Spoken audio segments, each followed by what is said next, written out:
श्री स्वामी समर्थ. स्वामी महाराज तुमच्या सर्व चांगल्या इच्छा पूर्ण करो ही स्वामींच्या चरणी प्रार्थना करते आणि आजच्या या नवीन व्हिडिओला सुरुवात करते. आपल्या हिंदू धर्मात पितृपक्षाला अत्यंत महत्त्व आहे, कारण या काळात दिवंगत आत्म्यांच्या शांतीसाठी श्राद्ध, तर्पण आणि पिंडदान केले जाते. 16 दिवसाच्या काळात पूर्वज संतुष्ट होतात आणि त्यांच्या आशीर्वादाने कुटुंबाची प्रगती होते. यावर्षी पितृपक्षाची सुरुवात ही 7 सप्टेंबरपासून झालेली आहे आणि समाप्ती ही 21 सप्टेंबरला सर्व पितृ अमावस्येला होणार आहे. या काळात पूर्वजांचे आत्मे पृथ्वीवर येऊन आपल्या वंशजांकडून अन्न आणि पाणी स्वीकारतात, अशी धार्मिक श्रद्धा आहे.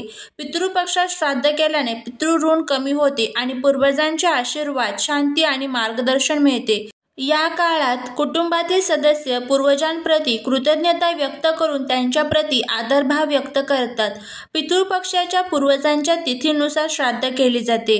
ज्यांना आपल्या पूर्वजांची मृत्यूची तिथी माहीत नाही त्यांच्यासाठी सर्वपितृ अमावस्येचा दिवस श्राद्ध करण्यासाठी योग्य मानला जातो. या काळात पूजा आणि दानधर्म केल्याने पितरांचा आत्मा शांत होतो आणि त्यांचे आशीर्वाद आपल्याला मिळत असतात, अशी धार्मिक मान्यता आहे. सहसा घरातील सर्वात मोठ्या मुलाकडून हे विधी केले जातात, ज्यात शुद्धीकरण स्नानाने सुरुवात होते.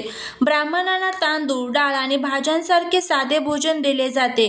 तिळाच्या बिया मिसळलेले पाणी अर्पण केले जाते. या काळात गाय, कुत्रे आणि कावळे यांना अर्पण केले जाते. अन्न तसेच कपडे आणि इतर वस्तूंचे दान देखील केले जाते. पितृपक्षाचा काळ लोकांना त्यांच्या पूर्वजांप्रती असलेल्या कर्तव्याची आठवण करून देतो. श्राद्ध आणि तर्पण करून कुटुंब केवळ कृतज्ञता व्यक्त करत नाही तर आरोग्य, समृद्धी आणि आनंदासाठी, आशीर्वादासाठी मागणी करत असतात. जरी हा काळ विवाह आणि गृहप्रवेश यासारख्या नवीन कार्यासाठी अशुभ मानला जात असला तरी हिंदू परंपरेत पितृपक्षाला एक भावनिक महत्त्व देण्यात आलेलं आहे. या पितृपक्षामध्ये आपण काही महत्त्वाचे नियम आणि त्याचबरोबर काही महत्त्वाचे उपाय जर आपण केले तर त्याचा खूप चांगला फायदा जो आहे तर तो आपल्याला होत असतो. तर या पितृपक्षामध्ये तुम्हाला एक अतिशय प्रभावी असा उपाय करायचा आहे. घरामध्ये आपल्याला या 2 ठिकाणी दही भात ठेवायचा आहे. या उपायाने काय होईल तर आपला कायमचा पितृदोष, वास्तुदोष, ग्रहदोष, मुलांच्या अडचणी संपेल. 24 तासात घरातील इडापिडा, नकारात्मकता संपून जाईल. शत्रू आपल्या समोर गुडघे टेकवेल. असा हा प्रभावी उपाय आपल्याला करायचा आहे. आता हा उपाय कसा करायचा, कोणत्या वेळेमध्ये करायचा याबद्दलची संपूर्ण माहिती आज या व्हिडिओमध्ये मी तुमच्या सोबत शेअर करणार आहे. त्यामुळे तुम्ही हा व्हिडिओ स्किप न करता शेवटपर्यंत नक्की पहा. तुम्ही जर चॅनलवरती नवीन असाल तर सबस्क्राईब करा आणि शेजारील बेल आयकॉनलाही प्रेस करा, म्हणजे माझ्या सर्व नवीन व्हिडिओचं नोटिफिकेशन तुम्हाला मिळेल आणि तुम्ही एक पण व्हिडिओ मिस करणार नाही. त्याचबरोबर कमेंटमध्ये जय माता लक्ष्मी लिहायला अजिबात विसरू नका, जेणेकरून माता लक्ष्मीची तुमच्या कुटुंबावरती, मुलांवरती अगदी भरभरून कृपा होईल. पितृपक्षामध्ये काही महत्त्वाच्या नियमांचं आपल्याला पालन करायचं असतं. त्यामध्ये पितृपक्षामध्ये चुकू नये घर, गाडी, बंगला, सोने, चांदी या वस्तूंची खरेदी करू नये. त्याचबरोबर ज्या जीवनावश्यक वस्तू असतात त्यामध्ये मीठ आणि जे तिळाचं तेल असतं, त्याचबरोबर झाडू असतो, तर ह्या वस्तूंचं सुद्धा जे खरेदी आहे तर ती या पितृपक्षाच्या 15 दिवसामध्ये केली जात नाही. जर या वस्तू आपल्याला खरेदी करायच्या असेल तर त्या फक्त आपण दान करण्यासाठीच खरेदी करू शकतो आणि आपल्या जीवनावश्यक वस्तूंमध्ये ह्या खूप महत्त्वाच्या वस्तू असतात. त्यामुळे पितृपक्ष चालू होण्याच्या अगोदरच 15 दिवस पुरेल इतक्या प्रमाणामध्ये ह्या वस्तू आपल्याला खरेदी करून ठेवायच्या असतात. त्यानंतर पितृपक्षामध्ये आपल्याला काही भाज्या संपूर्णपणे वर्ज्य मानल्या जातात. त्यामध्ये तुम्ही चुकूनही कांदा, लसूणचं सेवन करू नये. तामसिक पदार्थामध्ये तुम्ही नॉनव्हेजचं सेवन चुकूनही करू नये. त्याचबरोबर आपल्याला घरामध्ये जे कोबीची भाजी असते ती, त्याचबरोबर दुधी भोपळ्याची भाजी आणि वांग्याची भाजी ही पितृपक्षामध्ये संपूर्णपणे वर्ज्य मानली जाते. तर ह्या 3 भाज्या सुद्धा तुम्हाला या पितृपक्षामध्ये खायच्या नसतात. त्याचबरोबर पितृपक्षामध्ये चुकूनही आपल्या पूर्वजांचा आपल्याकडनं अपमान होणार नाही याची आपल्याला काळजी घ्यायची असते. त्याचबरोबर दही भात हा आपल्या घरामध्ये या पितृपक्षामध्ये ठेवणं हे इतकं महत्त्वाचं का मानलं जातं तर बघा, दही भाताचा नैवेद्य दाखवल्याने पितरांना शांती मिळते आणि त्यांच्यामुळे होणारा पितृदोष दूर होतो. त्याचबरोबर या उपायाने केल्याने घरातील दारिद्र्य कमी होते, पैशांची चणचण दूर होते आणि घरात समृद्धी येते असे मानले जाते. दही भात घरात ठेवल्याने किंवा कावळ्याला खाऊ घातल्याने नजरदोष आणि करणी बाधेचा त्रास देखील दूर होतो. पितरांना प्रसन्न केल्यामुळे घरात सकारात्मक सकारात्मक ऊर्जा येते आणि कुटुंबातील सदस्यांमधील मतभेद कमी होतात. घरात वारंवार भांडणे होते व आजारपण येणे किंवा मानसिक तणाव जाणवणे यासारख्या समस्या दही भाताच्या उपायाने कमी होतात. पितृपक्षात विशेषतः पितरांच्या तिथीला दही भात अर्पण करणे शुभ मानले जाते. अमावस्येचा दिवस पितरांना समर्पित असल्याने या दिवशीही दही भात अर्पण करण्याची प्रथा आपल्याकडे आहे. त्यामुळे तुम्ही पितृपक्षामध्ये एकदा तरी हा जो दही भात आहे तर मी सांगते त्या पद्धतीने जर तुम्ही हा उपाय केला तर याचा चांगला अनुभव तुम्हाला हा बघायला मिळेल. आता हा दही भाताचा उपाय कशा पद्धतीने करायचा आहे ते आपण बघूया. यासाठी सर्वात प्रथम ज्या दिवशी तुम्ही हा उपाय करणार आहात त्या दिवशी तुम्हाला सकाळी लवकर उठायचं आहे. आणि एक गोष्ट लक्षात ठेवा, घरातील महिला किंवा पुरुष कोणीही हा उपाय करू शकतं. फक्त घरामध्ये सुतक पिरियड्स नसावं याची आपल्याला काळजी घ्यायची आहे.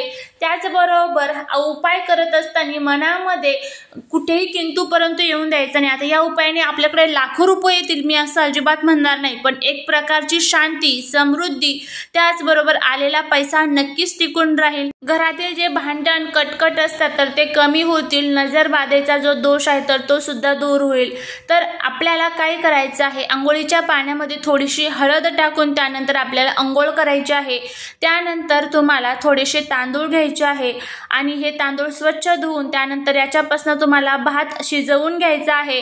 भात तुम्हाला 2 प्लेटमध्ये काढून घ्यायचा आहे आणि ह्या भातावरती तुम्हाला थोडं थोडं दही जे असतं तर ते टाकायचं आहे. दही टाकायला अजिबात विसरू नका. भात शिजवत असताना त्यामध्ये तुम्हाला अळणी भात जो आहे तर तो शिजवायचा आहे, म्हणजे मिठाचा वापर हा चुकूनही करायचा नाहीये. आता तुमच्याकडे जर शिळा भात असेल तर तो तुम्हाला वापरता येणार नाही. भात हा इतका शिजवायचा की तो तुम्ही फक्त तुमच्या उपायांसाठी वापराल. तो नंतर उरलेला भात घरामध्ये तुम्हाला वापरता येणार नाही. त्यामुळे थोडासा अगदी शिजवला तरीही चालेल. यानंतर तुम्हाला काय करायचं आहे तर एका प्लेटमध्ये हा भात जो आहे तर तो काढून घ्यायचा आहे. त्यानंतर या भातावरती आपल्याला थोडंसं दही टाकायचं आहे. दही हे आवर्जून टाकायचं, दही टाकायला विसरू नका. त्यावरती थोडेसे काळे तीळ तुम्हाला टाकायचे आहे. आता ही जी प्लेट तयार झालेली आहे म्हणजेच हा एक उतारा तयार झालेला आहे. आता संपूर्ण घरामधनं तुम्हाला हा जो भात आहे तर तो फिरवायचा आहे. आपला हॉल असेल, किचन असेल, बेडरूम असेल, संपूर्ण घरातून हा भात फिरवायचा. त्याचबरोबर एक मोहरीच्या तेलाचा दिवा घ्यायचा आहे. एक तांब्याभर पाणी तुम्हाला घ्यायचं आहे आणि तुमच्या आजूबाजूला जिथे कुठे पिंपळाचं झाड असेल तर त्या पिंपळाच्या झाडापाशी तुम्हाला जायचं आहे आणि सर्वात प्रथम तुम्हाला त्या झाडाला जे पाणी आपण आणलेलं आहे तर ते अर्पण करायचं आहे. जो दिवा आपण आणलेला आहे तर तोही तिथे दक्षिण दिशेला तोंड करून तुम्हाला अर्पण करायचा आहे आणि हा जो दही भात आहे तर तो तुम्हाला त्या झाडाखाली ठेवून द्यायचा आहे. दक्षिण दिशेला नमस्कार करायचा आहे. पिंपळाच्या झाडाच्या 5 प्रदक्षिणा मारायच्या आहे आणि ओम पितृदेवाय नमः या मंत्राचा जप करायचा आहे. अशा पद्धतीने आपल्याला हा उपाय करायचा आहे. त्यानंतर पुढचं म्हणजे ज्यावेळेस आपला हा संपूर्ण उपाय होणार आहे, हा जो भात आपण तिथे घेऊन गेलेला आहोत तर तो एखाद्या प्लेटवरती किंवा मग एखाद्या तिथे पानावरती वगैरे ठेवायचं आहे आणि त्यानंतर तुम्हाला घरी यायचं आहे. आपली प्लेट आपण परत घरी घेऊन येऊ शकतो. त्यानंतर जितके पशुपक्षी हा भात खातील तितके आपल्या घरातील इडापिडा, दरिद्रता जी आहे तर ती दूर होईल. पितृदोष जो आहे तर तो कायमचा संपून जाईल. असा हा प्रभावी उपाय आपल्याला या पितृपक्षामध्ये करायचा आहे. सर्व पितृ अमावस्यापर्यंत जर तुम्ही हा उपाय कधीही केला तर याचे खूप चांगले फायदे जे आहेत तर ते तुम्हाला बघायला मिळतील. फक्त रविवार सोडून इतर कोणत्याही दिवशी तुम्ही हा उपाय जो आहे तर तो करू शकता. त्याचबरोबर पुढचा जो दही भात आहे तर ते एका प्लेटमध्ये अजून थोडासा दही भात तुम्हाला काढून घ्यायचा आहे आणि आपल्या घरामध्ये जी घरातील लहान मुलं असतात तर त्या लहान मुलांच्या डोक्यावरनं तुम्हाला उतरून कावळ्याला खाण्यासाठी ठेवायचं. यामुळे मुलांमध्ये जर काही आजारपण, दुःख, संकटांचा आपल्याला सामना करावा लागत असेल, मुलांची प्रगती होत नसेल तर यासारख्या अनेक अडचणी ज्या आहेत तर त्या दूर होत असतात. तर असा हा प्रभावी उपाय तुम्ही नक्की करून बघा. तुम्हाला याचा नक्कीच फायदा होईल. झालेली सेवा ही महाराजांच्या चरणी रुजू करते. तुम्हाला हा व्हिडिओ आवडला असेल तर लाईक, शेअर आणि सबस्क्राईब करायला विसरू नका. भेटूया पुढच्या एका छानशा नवीन व्हिडिओसोबत, एका नवीन माहितीसोबत. श्री स्वामी समर्थ.